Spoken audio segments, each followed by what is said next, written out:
Que bom que você está aqui, eu fico feliz pela tua presença, obrigado porque você veio adorar a Deus com a gente.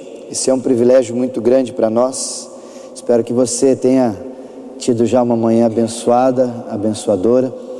É um domingo diferente, é um domingo onde alguns de nós aqui depois ou já foi ou depois vai votar. Hoje o Brasil terá um dos dias mais importantes na sua história, um dia de eleição, um dia onde os eleitores brasileiros irão decidir o seu presidente e alguns estados vão decidir o seu governador. No caso do estado de São Paulo, teremos segundo turno e vai decidir o governador. No estado que eu nasci, Paraná, já foi decidido no primeiro turno, então lá não terá, só presidente. Sendo presidente, todo o Brasil, todos os eleitores deverão votar, para votar pelo menos uma vez, no caso para presidente. A minha oração desde já é que você tenha sanidade, sabedoria, discernimento, para que tudo que você decidir, você faça em oração, como nós já estamos falando aqui há bastante tempo. Respeitamos todos os lados, mas desde que você, como cristão, tenha como base as Sagradas Escrituras para as suas decisões, porque ela é a nossa regra de fé e prática, e é a partir dela que nós dialogamos com a gente, com as pessoas e com a nossa sociedade. A palavra de Deus, livro de Filipenses, se você puder abrir, se você estiver com a sua Bíblia. Hoje, em virtude das eleições, em virtude das expectativas, do medo, da alegria, das incertezas que nós vamos ter daqui para frente, a partir de hoje, às 7h30, 8 horas da noite, não sei qual horário, teremos o resultado. Talvez você e eu declaro que estou um pouco ansioso. Você não está? Eu acho que essa semana está apertando a gente, né? A gente fica preocupado. Talvez é uma mistura de preocupação, de medo, de incerteza, e aí coloca tudo no liquidificador, aperta, a hora que sai um suco de ansiedade. Talvez seja esse o sentimento que você está. Talvez é esse o sentimento que hoje eu estou. Um sentimento de ansiedade, de preocupação.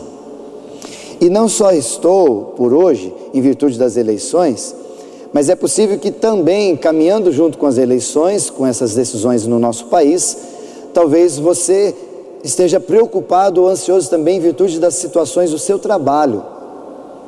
Talvez no seu trabalho as coisas não estão tão boas como você gostaria que estivesse. Ou talvez na sua faculdade, época de prova aí, como essa semana estava conversando com um jovem e ele disse para mim que a gente não poderia se encontrar tanto, porque vai ter prova.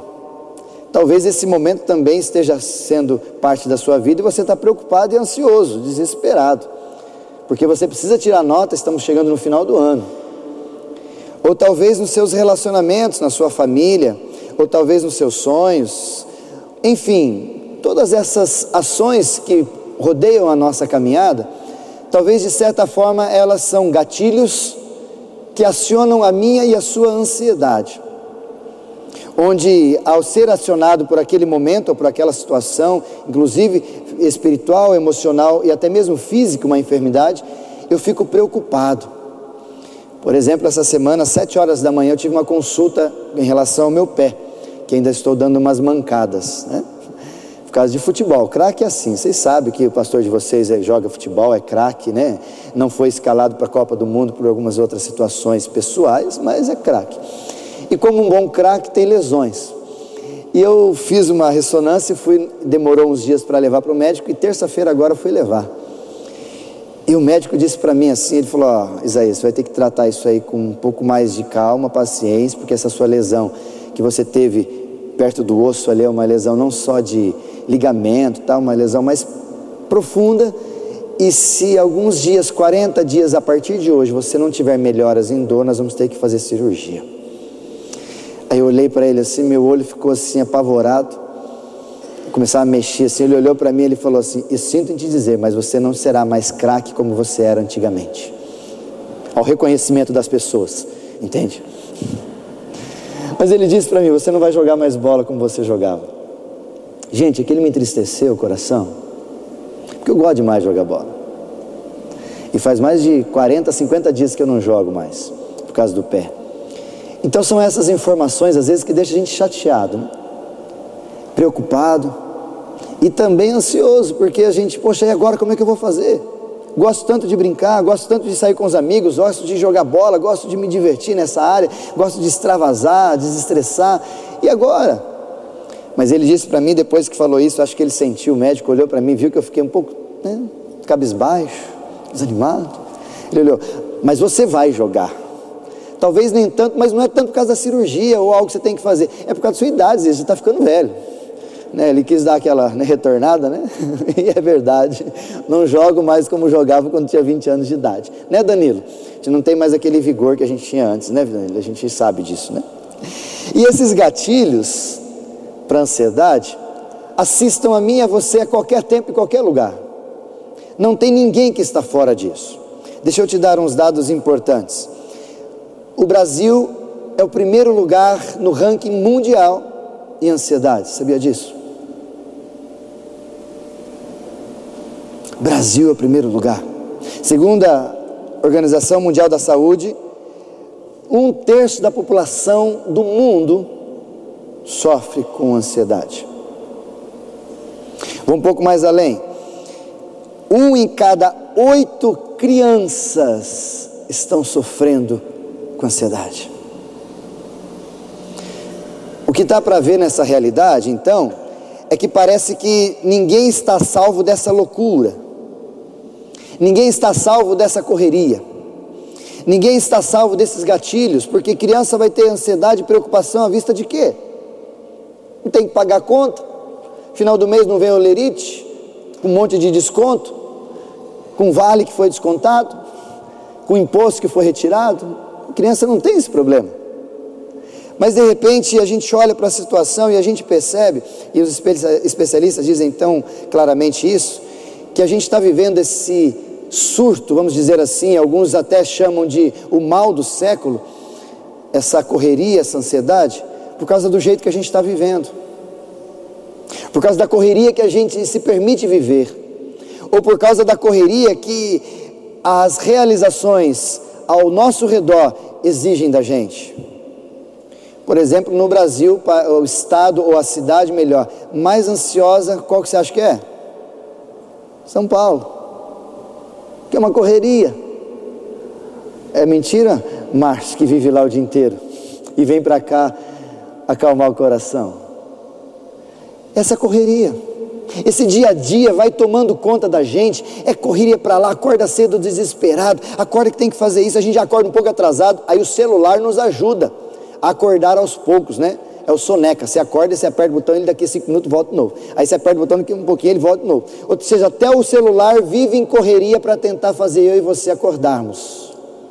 Até o celular faz isso. E nessa correria desenfreada que a gente vai vivendo, fazendo as coisas, alguns sugerem outros caminhos e outras pessoas seguem ou não. Como por exemplo, algumas sugestões para a gente lidar com essa correria e não se permitir ser acometido ou afogado pela ansiedade. Alguns dizem que uma boa respiração ajuda, né? E não só uma boa respiração, mas é porque isso vai contra um pouco o taquicardia, que é aquele desespero que a gente fica em respiração ofegante. Então se você conseguir controlar melhor a sua respiração, vai te ajudar nisso, e é verdade, como ajuda. Outros dizem também que um pouco de exercício físico todo dia vai te ajudar, porque ele vai despertar um pouco da endorfina em você, isso vai facilitar a contra-atacar melhor e combater a própria ansiedade que está se tornando por causa da correria no seu dia a dia. Outros dizem também que você precisa rever a sua visão diante do dia, talvez você está desesperado por uma coisa que não existe, então rever a sua visão, dá uma olhada, dá uma forma geral. Outros sugerem também para que você faça uma exposição gradual do que você está sentindo, por exemplo, uma terapia. Conversa com alguém, vai abrindo, vai dialogando, vai conversando. Outros talvez falam para a gente ser altruístas, ou seja, faça o bem para alguém. Comece a exercitar esse altruísmo e você vai ver que você vai melhorar a respeito da ansiedade, vai ser menos vítima dela. Outros também dizem que a gente precisa evitar pensamentos negativos, só positivos. Enfim, poderia dar aqui uma lista que você pode encontrar em livros bons, inclusive até em livros ruins, vai achar umas ações boas, mas em qualquer lugar você vai ver algumas atitudes dessa. Mas eu queria levar você para a Bíblia, nesse texto de Filipenses capítulo 4, porque na minha perspectiva, apóstolo Paulo, quando ele fala à igreja de Filipenses, ele pega todas essas ideias e indicações que a gente tem de fora, de pessoas boas, de profissionais da saúde, que têm razão no parecer e no proceder, mas parece que o próprio Deus, na palavra dele, reúne tudo isso e fecha num detalhe. Chama-se tudo isso de oração. Parece que o próprio apóstolo Paulo, ao pegar todo esse diagnóstico que a gente está vivendo, de mundo corrido, de correria, de adrenalina, de agenda apertada, de angústia por realizações, de ansiedade, preocupação, e fala: gente, eu peguei tudo isso, amarrei tudo num saquinho, fechei uma fitinha e coloquei o nome escrito: oração. Por isso que eu queria levar você a Filipenses capítulo 4, e quero tirar desse texto dicas simples, rápidas e bem efetivas para o meu dia a dia, para o seu dia a dia. Porque eu tenho conversado com alguns irmãos, parece que a gente tem deixado de orar. Parece que a tecnologia, essas informações, toda essa facilidade que está perto da gente, ela tem desconstruído aos poucos a nossa espiritualidade. Tem desconstruído. Deixa eu te fazer alguns exemplos que eu sempre faço, você já me ouviu falar isso uma vez. Antigamente, quando a gente viajava, Tânia, carrinho velho, Fusquinha, Brasília, né? Aqueles carros mais antiguinhos. Primeira coisa que o pai fazia quando a gente sentava dentro do carro, todo mundo para viajar, era fazer o quê? Uma oração. Hoje a gente abre o porta-luva e vê se o cartão de seguro está ali. Não estou dizendo que você não pode mais ter seguro, pelo contrário, tem sim. Mas parece que a facilidade fez a gente deixar de orar, porque tendo seguro não precisa de oração. Aconteceu alguma coisa, o que eu faço? Ligo para o seguro. Antigamente, quando os filhos saíam à noite, 9, 10 horas, 11 horas ou mais tarde, o que os pais faziam quando não tinha celular? Você que é mãe, você que é pai, o que você fazia? Ficava lá, de joelho orando: onde está meu filho, Senhor? Cuida dele, protege ele. Hoje, pega o celular e liga: onde você está, filho? Então tá bom, não esquece que a mãe está aqui. Não estou dizendo que o celular é ruim, eu estou dizendo que a facilidade de saber onde está, talvez tenha impedido a gente de dobrar o joelho e orar por aqueles que a gente está preocupado. Um último exemplo: os agricultores, antigamente, quando iam plantar ou fazer alguma coisa, olhavam, pensavam, viam, faziam alguma certa ideia do que poderia acontecer, se vai ou não chover, mas colocavam, plantavam, entregavam na mão de Deus e falavam: Senhor, está nas tuas mãos. Hoje não, hoje a gente vê a meteorologia. Repito e finalizo, eu não estou dizendo que esses elementos não são bons, não são agradáveis e não te ajudam. Ajuda sim. Mas o que eu estou dizendo é que às vezes essas facilidades têm roubado da gente as nossas espiritualidades, os exercícios de espiritualidade. A gente tem tido menos contato com a oração, a gente tem tido menos contato com necessidade de oração, a gente tem menos contato também, inclusive, com a própria palavra. Não sou contra, pelo contrário, tenho no meu celular a Bíblia aqui, mas é tão gostoso você olhar na Bíblia física, riscar a Bíblia, anotar, porque no seu celular não dá muito para fazer isso. E parece que essas coisas, bem sutilmente, tem feito a gente, está fazendo a gente viver um jeito de corrido, porque isso ajuda na correria, é mais fácil, é rápido, mas a gente está perdendo o exercício da espiritualidade, inclusive a oração. E aí vem o apóstolo Paulo aqui no versículo 6, e chama a gente para uma oração, e chama a gente para um diálogo do tipo: queridos, vocês precisam ter esse mecanismo, ou esse exercício na vida de vocês diária, até porque a gente diariamente está preocupado, diariamente estamos sendo conturbados, diariamente estamos sendo acometidos e carcomidos de verdade por tantas preocupações. E infelizmente houve um conceito, até conversava com uma pessoa essa semana bastante sobre isso, houve um conceito que as pessoas dizem na palavra de Deus, no livro de Tessalonicenses, quando diz assim: orai sem cessar. Aí esse conceito talvez foi entendido de forma errada. E uma pessoa disse para mim esses dias que orar sem cessar é estar conectado com Deus. Conectar com Deus é uma coisa, orar é outra.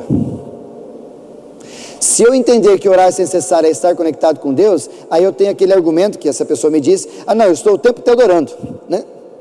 Não é, Tiago? Estou orando a hora toda, estou ali, estou orando, estou conversando com Deus, o Senhor, e dou aquela orada, né? Senhor, dou aquela oradinha. Isso é legal, não é ruim, mas isso não é oração, isso é conexão. Isso é importante que você tenhamos. Oração que Jesus fala é diferente.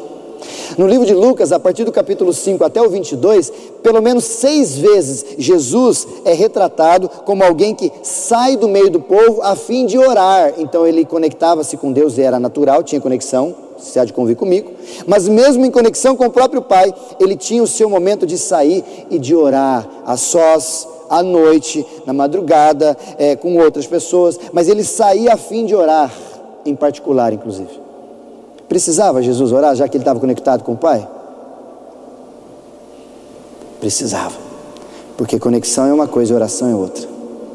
Oração é o que Jesus diz em Mateus capítulo 6, versículo 6, quando ele sugere para mim e para você entrarmos no nosso quarto, e a partir do momento que entramos no nosso quarto, abre o coração e conversa com o Pai.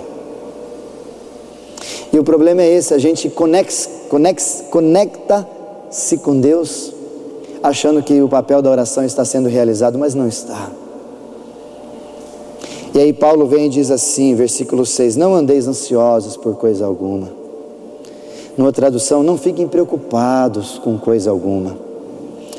Em tudo, porém, olha a palavra dele, em tudo, porém, ou seja, não é nenhum detalhe, não é numa situação, é em tudo, porém, seja conhecidas diante de Deus as vossas petições, através do quê? Das orações, as súplicas, com ações de graça. Me parece, e eu queria deixar esse desafio para você, que a oração é a resposta para a nossa realidade. Eu creio e vejo isso não somente aqui por Paulo, mas pelo próprio Jesus em Mateus 6, quando ele continua dizendo, não andeis ansiosos por coisa alguma, quanto que a vez de comer e de beber. Toda a retratada que ele faz no discurso ali do Mateus 6 até o final do 34, ele vai narrar e ele vai falar de forma direta e indireta que para ajudar nisso é relacionamento com ele. Tanto que num versículo específico ele diz, quem pensa assim ou quem age assim é porque não me conhece. Ou seja, precisamos conhecer mais o nosso Pai. E conhecer mais o Pai não é estar conectado, mas é ter relacionamento de intimidade. Isso é oração, não é conexão. Isso é oração. Vou usar um termo para a galera mais jovem. É que nem estar conectado na internet, mas não fazer nenhum download. Estou conectado na internet, meu celular está conectado. Mas se eu não entro em uma página, não adianta estar conectado. Eu estou linkado, mas eu não estou tomando conta disso. Por isso que eu queria deixar esse desafio para os irmãos. Como lidar com isso? Por que a oração vai ajudar você no seu dia a dia? Por que uma oração diária, um tempo de oração com Deus, quer seja de manhã, à tarde, qualquer lugar que você se encaixar, por que isso vai te ajudar nessa loucura do dia que a gente está vivendo? Primeira dica que o texto nos traz está no versículo 6, quando ele diz assim, fazei conhecidas diante de Deus, através da oração, todas as vossas preocupações. Primeira dica que eu queria te dar, primeiro conselho que eu queria que você guardasse do texto de Filipenses 4:6, é que a prática da oração diária nos ajuda a se esvaziar. Porque a gente fica cheio o dia inteiro. Porque se acorda cheio de problemas, se acorda cheio de coisas, você mal acordou, de repente seu filho, a sua esposa, alguém está do teu lado, já preocupado com alguma coisa que vai acontecer, cheio o dia inteiro, é no horário do almoço, cheio de correria, é no trabalho, é na escola, é na faculdade, é em casa, todos os lugares está assim, ó, aquela loucura. E aquela loucura vai carcomendo você, vai adentrando a sua vida, vai lançando sobre você, e você faz o que com tudo isso? Explode. Ou come demais porque você está preocupado, ou fica irritado, ou qualquer outra reação que você tenha, a proposta de Paulo, qual que é a reação? Esvazie-se. E use a oração com esse método para você se esvaziar. É isso que Paulo está dizendo. Esvazie-se. Não só esvazie, mas ele coloca uma palavra muito interessante. Faça conhecido diante de Deus. Deus já não conhece todas as coisas? Claro que conhece. Então, para fazer conhecido diante de Deus, não é para que Deus conheça, mas para que você se esvazie. Ou seja, é aquilo que a gente falou das orientações que os profissionais da área vão dando, está tudo imbuído na oração. Vai falando. Faz uma terapia diária com Deus na sua oração. Vai olhando com Deus de forma geral as reações e ações do dia, para você entender que talvez não precisa ficar tão preocupado, não, é tranquilo, Deus está no controle. E aí vem o apóstolo Paulo dizer para mim e para você que essa proposta de oração, de fazer conhecido, é uma proposta que eu e você precisamos inevitavelmente fazer. Mas a grande dificuldade que a gente vê é que a gente não consegue fazer isso. Há um livro muito interessante, sugiro que você leia, chamado Andando com o Tanque Vazio. E ele vai mostrar para a gente nessa proposta que a gente está sempre cheio e enchendo, e você e eu, de várias formas. E a gente nunca esvazia o tanque. É verdade que a gente esvazia sim. Você chega em casa estressado com o trabalho, seu filho chega, pai, vamos brincar? Não quero. Ou sua esposa faz alguma coisa, ou chega em casa, você, esposo ou esposa, não importa, chega em casa, está tão cheio, você esvazia onde? Em casa. Com os filhos, com estresse, ou não esvazia, aquilo vai ficando, vai guardando, você vai acumulando. Aí vem a palavra de Deus e diz, querido, dá para você esvaziar todo dia. O exercício para isso chama-se oração. Dá para a gente viver melhor. Dá para a gente viver melhor. Apóstolo Pedro corrobora com essa expressão quando ele diz em 1 Pedro capítulo 5, versículo 7, lançai sobre ele todas as vossas ansiedades. Ou seja, coloca para Deus. Para um pouquinho o seu tempo e conversa, Senhor, está difícil, vai no banheiro, vai em qualquer lugar que você estiver no trabalho, na faculdade, mas para e vai esvaziar-se. E a proposta bíblica, vá se esvaziar diante de Deus, pelo instrumento da oração. O próprio Jesus, no Mateus capítulo 11, ele sugere para você, ele te dá um convite, querido, você está cansado, sobrecarregado? O que ele convida? Vinde a mim, vem comigo. Em outras palavras, atualizando, talvez Jesus esteja dizendo para você assim, você está cansado, Tiagão? Está estressado? Estágio novo, né, Tiago? Correria, trabalho, como é que está essa coisa, faculdade? Está desesperado? Tá. Vinde a mim, vem para o quarto, vamos conversar, vamos orar, quero te ajudar, vamos esvaziar, vem fazer conhecido para mim, que eu quero te ajudar nessa caminhada, você não precisa ficar assim. Você não precisa ficar assim. E a segunda proposta que eu quero te desafiar para a gente entender de forma muito rápida e simples, e até gosto dessa expressão antes da segunda parte, você está nervoso? Vai orar, não vai pescar não, vai orar. Ou faz os dois, vai orar e pescar. Ou faz mais, ora, pesca, pega o peixe, chama o pastor para comer na sua casa. Vou te ajudar. A segunda dica que eu quero te dar, além de que a oração é um instrumento diário que nos ajuda a se esvaziar e lidar com essa preocupação e ansiedade diária. A segunda é que a oração, essa prática da oração diária, permite Deus reagir no meu agir. Vou repetir, a prática diária da minha oração, dessa minha compreensão de que eu preciso me esvaziar, permite Deus reagir pelo meu agir. Está isso no texto. Olha lá. A partir do versículo 6 ele diz, pelas orações fazer conhecida, e no versículo 7 ele diz assim, então, numa tradução mais coloquial, mais antiga, diz assim, e então a paz de Deus, talvez na sua versão está escrito, e a paz de Deus. Numa versão mais próxima da nossa aqui, que eu não concordo, não gosto muito de algumas letras dela, diz assim, a paz de Deus que excede. Não é só há uma continuidade. Porque ele está dizendo assim, você vai orar, você vai se esvaziar, você vai fazer súplicas, você vai fazer oração de ação de graça, ou seja, você vai ter fé, já que eu já estou contigo respondendo, para entregar tudo, e então, e a paz, ou seja, e eu vou reagir com você, dando paz para você. Por isso que muda. E aí quando esse exercício é natural na minha e na sua vida, Deus lá de cima entra em cena e fala, já que você fez isso, querida, orou, você quer paz? Eu vou te dar.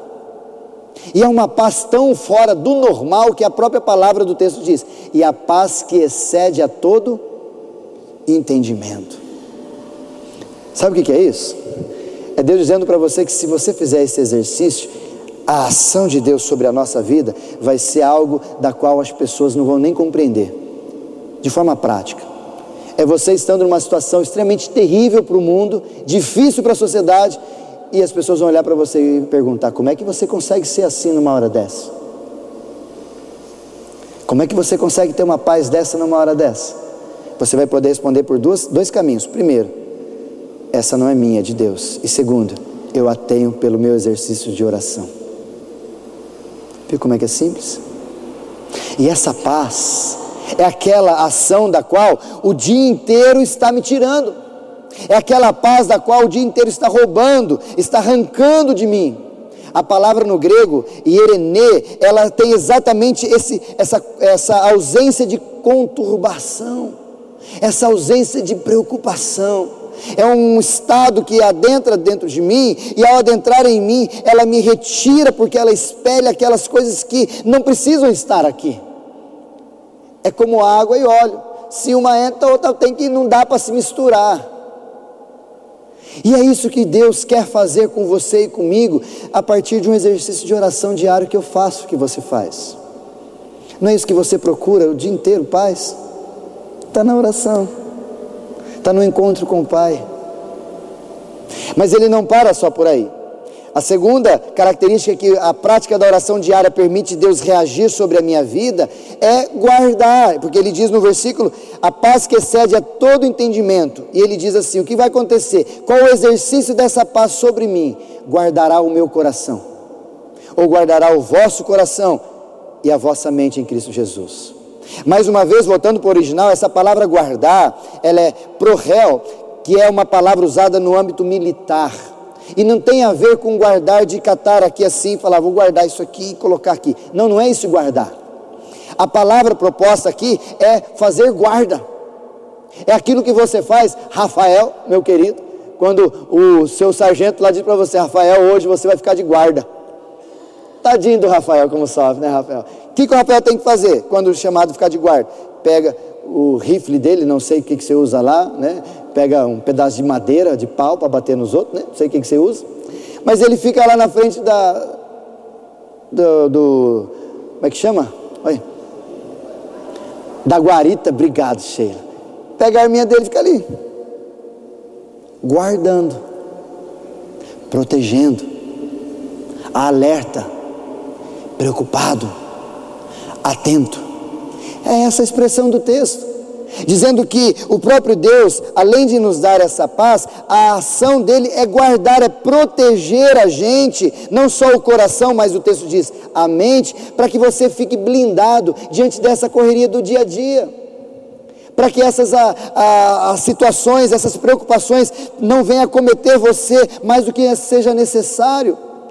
Ou seja, Deus vai, além de te dar uma paz, vai te proteger. Tudo isso como resultado do exercício de oração diário. Viu como a gente perde por não orar? Viu como que Deus quer fazer tanto quando a gente ora? Mas infelizmente parece que a gente fica e deseja ou não acha tempo, e a gente fica desequilibrado é inquietação, é briga, é problema, é tal, aí Deus vem, querido, eu tenho paz para te dar. E surpreendente, querido, eu quero te proteger contra todas essas ciladas, eu quero te guardar. Mas isso acontece, felizmente, a partir do exercício de oração que eu e você praticamos todo o tempo. O problema é que a gente tem dificuldade em ter essas práticas de oração, porque a gente acorda cedo já desesperado porque tem que fazer, porque a gente no meio do dia a gente não tem tempo, porque se parar um pouquinho vai ter problema. E aí eu quero concluir com os irmãos deixando algumas dicas muito básicas, simples e práticas para mim e para você. Lembrando, a prática da oração, ela ajuda você e eu a nos vaziarmos. Está cheio? Vai orar. E a prática da oração me ajuda, ou te ajuda a entender que Deus reage nela. E quando Ele reage, Ele traz paz e proteção. Porque a gente precisa disso nesse tempo. Por isso eu quero desafiar você. Primeiro, não deixe para amanhã para começar a orar. Comece hoje. Não faz igual dieta de segunda-feira. Amanhã eu começo. Precisa hoje. Porque você está se enchendo todo dia. E o conselho que eu te dou, se esvazie todo dia, porque uma hora isso vai transbordar e não vai te fazer bem. Então começa hoje. Conversa com o pai e fala: pai, eu preciso começar esse mecanismo de oração. Me permita usar essa palavra. Eu preciso usar essa disciplina, essa sistemática de oração. Eu preciso marcar um horário. Como eu disse para os irmãos, alguns conhecem, coloca no celular. Eu estava na casa do irmão esses dias e despertou meu celular. Aí a pessoa falou assim, né? Normal, todo mundo brinca quando ouve o celular, despertando na hora de acordar, ou hora de dormir, né? O remédio, é assim que a gente coloca os alarmes, né? Aí na casa do irmão desses dias eu estava, aí despertou o alarme, era 11h30 da noite, fazendo visita na casa do irmão, 11h30 da noite também, né? Uma hora dessa. Aí despertou o alarme, aí eu olhei assim, é o mesmo horário do toque, mesmo som do toque, eu olhei, campanha de oração pelo Brasil. Eu lembrava? Não, eu estava conversando, estava comendo, estava conversando com as pessoas, dialogando. O celular me lembrou, falou: opa, horário de orar pelo Brasil. Aí eu falei para os irmãos: querido, só uma licencinha, vou ao banheiro rapidinho ali, com licença. E fui no banheiro, fiquei um tempinho lá. Não falei para ninguém, não alarmei. Aí depois perguntaram o que foi fazer. Eu falei: é meu horário de oração. Ninguém morreu, ninguém ficou preocupado, ninguém ficou chateado porque eu tirei esse tempo. Mas eu decidi pôr no meu horário do celular, e ele desperta várias vezes no dia para eu ter esse momento, e saio e vou lá para fazer minha oração. Comece. O que te falta? Comece hoje. Tire um tempo hoje, inclusive, intencionalmente para orar pelo Brasil. Precisamos. Segunda dica que eu quero te dar: comece devagarzinho, porque você precisa ter paciência com você. Não começa assim dizendo: eu vou fazer um tempo de oração de 2 horas, Isaías. Hoje eu vou orar, vou ficar, meus joelhos vão ficar alejar. Não precisa não. Começa devagar. Começa já tendo intencionalidade. Começa 2 minutinhos, 5 minutos. Conversava com os jovens nas orações. Quando a gente começa a orar, aí você ora, faz aquela lista, ora pelo Brasil inteiro. Aí você olha no relógio, passaram 3 minutos. Falou: nossa, só isso, só isso. Tenha paciência com você, vai devagar. Comece aos poucos, vai aumentando, vai crescendo. Mas comece. Mas tenha um começo. Terceira dica que eu te dou: ajuste a sua agenda. Talvez você tenha que mudar algumas coisas. Às vezes, mas eu não tenho tempo. Disse isso para essa semana para uma pessoa aqui na nossa igreja. Quem não tem tempo para fazer exercício, arruma tempo para ficar doente. Você vai precisar. Quem não tem tempo para cuidar da saúde, arruma tempo para ficar doente. Você vai precisar de tempo para ficar doente. A mesma coisa, você tem que mexer na sua agenda. Ah, mas eu acordo às 6, acorda às 10 para 6. Um pouquinho antes, 10 minutinhos. Vai para um lugar, no quarto, no banheiro, algum lugar na sua casa, fica ali em secreto, conversa com o pai. Ajuste, tem que ajustar, não tem jeito, tem que pagar preço. Tem que ajustar. Ah, se der um encaixe, não é prioridade. Se der encaixe, não funciona. E por último, que acho que é o mais pertinente para a gente aqui: livre-se dos seus embaraços. Tem coisa que atrapalha os nossos momentos de oração. Tem gente que quer orar com o celular, mas não sabe lidar com ele. Tem gente que vai no momento de oração na sua sala e vai ver computador, e-mail, televisão. Abra a mão, irmão. É para orar, é só você e Deus. Converse, ouça Deus, aquieta teu coração, pegue a palavra às vezes para ter uma meditação, mas abra mão desses elementos comuns que a gente usa o dia a dia. Deixa eles fora. Nessa hora eu não atendo o celular, nessa hora eu não faço nada. Deixa para lá. Abra mão, para você ter qualidade no seu momento de oração. E aqui eu finalizo do versículo 8 do Salmo, quando ele diz assim, Salmo 34, versículo 8: ó, provai e vede que o Senhor é bom, feliz o homem que nele confia. Eu desafio você: prova o Senhor se ele não é bom, se você tiver esse exercício de oração. Prova para ver se as suas preocupações, ansiedades, elucubrações, toda essa correria do dia não vai começar a mudar se você não tiver esse exercício. É palavra de Deus, irmão. Não sou eu que estou dizendo, é palavra de Deus. Prova, fala: Senhor, eu vou fazer, eu vou viver isso. Veja se você não vai ter dias melhores. Porque Jesus veio para que você tenhamos vida, e vida e abundância. Não é bastante vida, mas é vida que vale a pena ser vivida. Mas a gente precisa fazer algumas coisas, uns ajustes na nossa vida. E eu desafio você: está preocupado? Está ansioso? Está desesperado? Que tal a gente voltar a fazer orações? Que tal a gente voltar a ter um momento com Deus? Que tal a gente voltar a parar um pouquinho a nossa agenda e se ocupar daquele que é mais importante para nós, o nosso Criador? Até porque Ele mesmo disse: sem mim nada podeis fazer. Que a gente precisa levar isso a sério. Que Deus abençoe a sua vida. Que hoje já você comece usando a oração como algo, uma prática diária para você. Não sei como você vai fazer. O meu amigo Luiz, lá de Londrina, desse que eu fui fazer o velório do pai dele alguns dias atrás, lá em Maringá, melhor. O Luiz talvez esteja me assistindo. Ele sempre assiste as nossas mensagens. Ele chegava mais cedo no trabalho, ficava dentro do carro, tendo um tempo com Deus. Ele achou esse o melhor lugar, porque em casa os filhos dele naquela correria não deixavam. No trabalho também não dava. Então ele chegava, encostava o carro embaixo de uma árvore, em frente à elétrica que ele trabalhava, abria a Bíblia e ali estudava a palavra e orava e tinha contato com o Pai. Qual é o seu jeito? Como você vai fazer? Eu dei o meu, o Luiz deu o dele.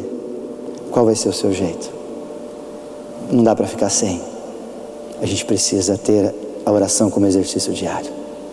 Que Deus assim nos abençoe.